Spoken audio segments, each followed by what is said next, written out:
How's it going, everyone? Chris here, and welcome back to another Super Smash Bros. Ultimate Countdown video. We only have 73 days left until the game's release on December 7th, and today we will be talking about another supposed leak. As always, and I cannot stress this enough, we have no idea if these leaks are true or not, so make sure you take them with a grain of salt and realize that I'm talking about them just for fun. If you'd like to read along while I talk, you find a link to the original post in the description bar down below. And now, with all of that out of the way, let's jump right into the newest leak. So today's leak once again comes from 4chan, and it is titled Super Smash Bros. Ultimate Leak directly from the source, and it is posted by Anonymous.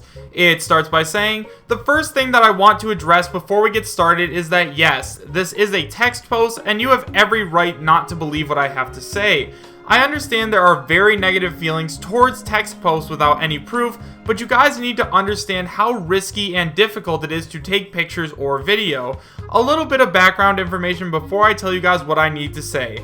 Do you guys remember when the entirety of the Smash 3DS/Wii U roster was leaked? For those of you reading this that don't know, there was a thread posted on 4chan which asked people which characters they wanted to see in the game, and then someone started releasing the now infamous ESRB leak pictures.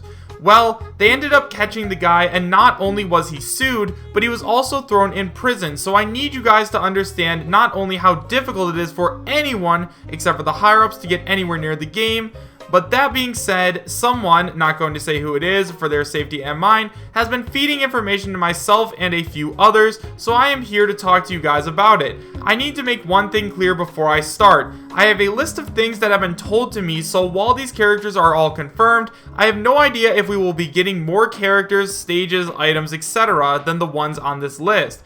I'm not going to guarantee I can get pictures, but if the opportunity arises, I will do my best to acquire some. So first of all, let's talk about the new stages. So as everyone realizes at this point, there are 108 stages. A couple of newcomers get them, but a couple don't.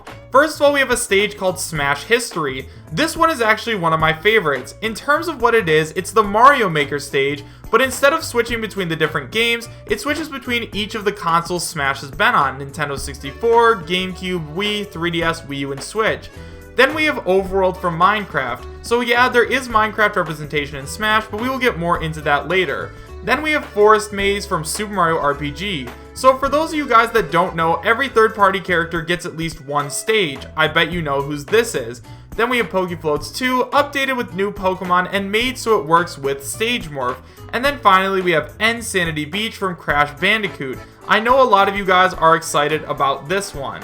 Then we move on to the new characters. So first of all, we have Zeno. Zeno earned a spot before he got his Mii costume in Smash 4. Sakurai loves him and he wanted to make everyone happy. Then we have Incineroar, the brand new Gen 7 Pokemon representative. After that we have Lip, who's the new retro rep. For those of you that don't know, Lip was the protagonist of a game that only released in Japan called Panel de Pan. The game got remade for an American and European release, but the game was changed to have a Yoshi theme.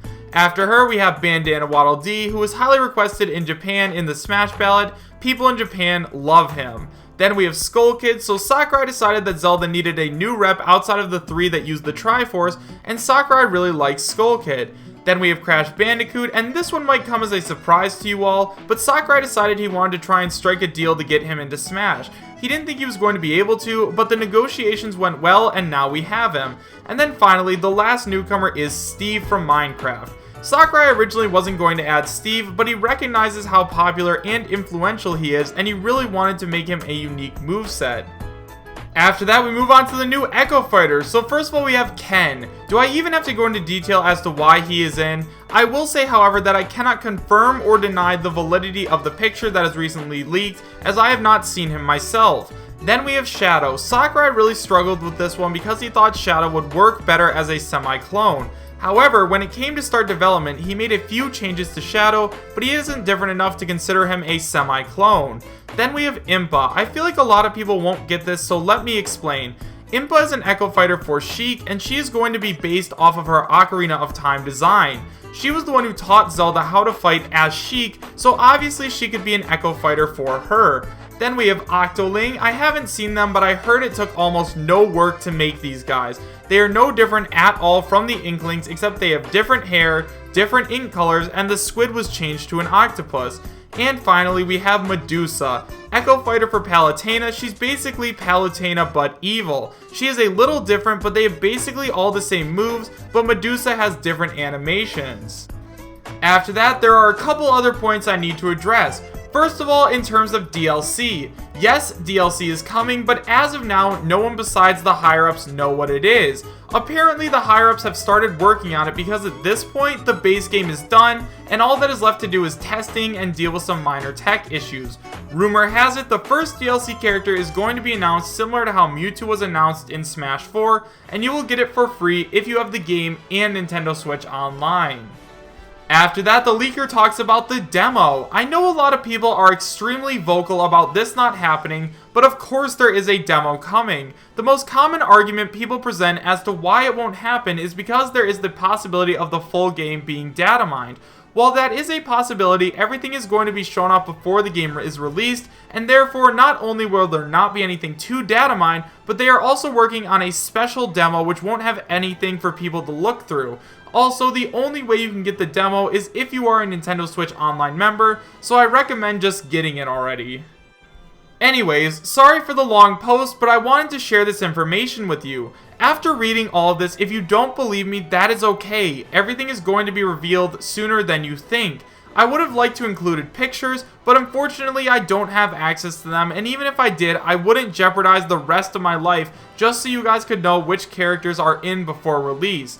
That's all I have to say today. I will update you if anything else comes out. So now that we've gone over the entire leak, let's talk about it a little bit. So we're going to go over just the content today, and then we're going to talk about whether or not I believe that this guy is trustworthy at the end. So first of all, in terms of the stages, the first one that caught my attention was Smash History. In terms of what it is, it's a Mario Maker stage, but instead of switching between different games, it switches between each of the consoles Smash has been on, and honestly, that sounds extremely cool. Whether or not this leak is fake, it doesn't take away from the fact that this stage should totally be in the game, and now I really hope it is, because if this is the ultimate Smash Brothers, it should be like a celebration of all the Smashes that have come before it, so if this is possible, that would be extremely cool. After that, we have Overworld from Minecraft, and since we know that Steve is going to get into the game, of course, obviously, he's going to have to bring a stage with him. Same thing goes for Forest Maze, because we know if Geno's getting into the game, then he is also going to be bringing a stage with him. And then we have Pokefloats 2 with new Pokemon and made it work with Stage Morph. So I know a lot of people were worried that Pokefloats wasn't going to make it into the game because of Stage Morph, but this guy's claiming that apparently it is going to work with Stage Morph, so hopefully we do end up seeing a new Pokefloats. And finally, we have Insanity Beach from Crash Bandicoot, and obviously Insanity Beach appears in like all of the Crash Bandicoot games, so if Crash does make it into Smash, I can totally see him bringing this stage along with him. After that, we move on to the new characters, and the first one is Geno. So we all know that Geno's getting into the game at this point, so once again, I'm not going to talk about him. Then we have Incineroar, and once again, he's another character that we already all know is going to make it into the game, so we're just going to move on to Lip. So I think that Lip as the new retro rep is extremely awesome and makes a lot of sense. A lot of people are probably going to argue against Lip because her game was Japanese exclusive, but at the same time, for a long time, we had Fire Emblem games that were Japanese exclusive, and then they got brought over to the US. Now, I don't know how Lip would fight or anything like that, but I definitely think that she would be a very cool retro rep to play as in Smash. Then we have Bandana Waddle Dee, and once again, he's one of those 50-50 characters, like, a lot of people think he's going to be in. I personally think he's going to be in. He's appearing on a lot more leaks now, so hopefully he does make it in. He is very popular. He was very prominent on most of the Smash ballots, so hopefully he does make it in. Then we have Skull Kid, and as you guys know, I already believe that Skull Kid is going to make it in. He does seem like the most logical Zelda rep, so we're going to move on. And then we have Crash Bandicoot. Now, originally when we were looking at leaks, Crash was extremely prominent. You saw Crash on tons of leaks, but then it kind of switched over to Rayman for a little while, but I'm kind of glad they're going back to Crash. As you guys know, there is that new game on the Switch, that new Crash Bandicoot Insane Trilogy, so we know that they have good relations with each other, so it's totally possible for Crash to join Smash.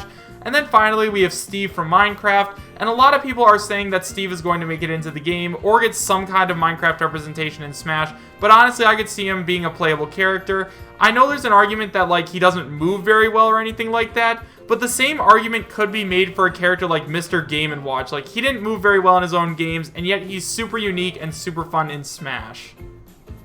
So after that, we move on to the brand new Echo Fighters, and obviously the first two being Ken and Shadow. We have talked about them so much on this channel that I'm not really going to talk about them today. Just know that I am willing to bet money that both of these two characters are going to make it into Smash. So after that, we have Impa, and personally, I was extremely excited when I read that Impa was going to make it into Smash. For those of you guys who don't know, she was Zelda's teacher in Ocarina of Time, and she's the one who taught her to become Sheik. So seeing her as an Echo Fighter for Sheik actually makes a ton of sense. Otherwise, I would love to see another Zelda rep in Smash. So if this leak did end up being true and we got both Skull Kid and Impa, I wouldn't be opposed at all. Like, bring them both in. There's nothing wrong with getting more Zelda characters. After that, we have Octoling, and once again, guys, it's the same thing that I've been saying for a long time. I believe that Octolings are going to make it into the game as an Echo Fighter for Inkling. It would be way too easy to make Octoling into an Echo Fighter just because they are literally exactly the same, just with different hair. And then finally, we have Medusa. So as an Echo Fighter for Palutena, you guys know that she has been on a ton of lists that have been popping up in the last couple of weeks, so honestly, I don't know what it is with the hype surrounding Medusa, but once again, we don't have a true villain from Kid Icarus in Smash yet, and with this whole heroes versus villains theme that seems to be happening in Smash, I could totally see her making it into the game, especially because Kid Icarus Uprising was made by Sakurai. After that, we move on to talk about DLC, and this leaker confirms that we will be getting DLC in Smash Ultimate. Now, obviously, we all know that we're getting DLC in Smash Ultimate, but a lot of people have been telling me that they haven't even started thinking about it yet. And honestly, guys, at this point, I definitely do think they've started thinking about DLC. By this point, the game is already done, so why not start to think about the next thing that could potentially make Nintendo money? I don't know why they wouldn't at this point, so if they haven't, I wonder why, but I guess we're just gonna have to wait and see. And then finally, the leaker claims that we will be getting a demo for Super Smash Bros. Ultimate, and as you guys already know, I also believe that this is what's going to happen. So as you guys know, we did get a demo for Smash 3DS a couple weeks before it dropped, and I also believe that's what they're going to do for Smash Ultimate. They can use the demo for Smash Ultimate as a way to get people to join Nintendo Switch Online, which is exactly what I think they're going to do, and they're probably going to release it a week or two before Smash Ultimate actually drops. So before I give you guys my final thoughts on this leak, make sure you check out the description as well as my pinned comment to check out both my Discord and my Patreon. As of now, I am coming up with rewards for my patrons, such as getting stream priority and stuff like that, and pretty soon we will be doing Discord only giveaways, so make sure you join. You can find the links in the description as well as the pinned comment.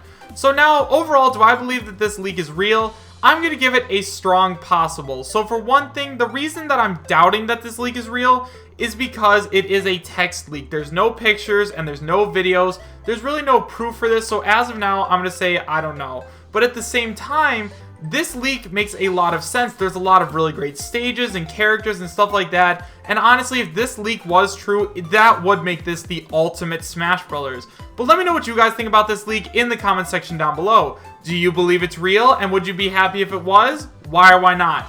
Thank you guys so much for watching. Make sure to subscribe, share, and like. And I will see you guys next time. Take care.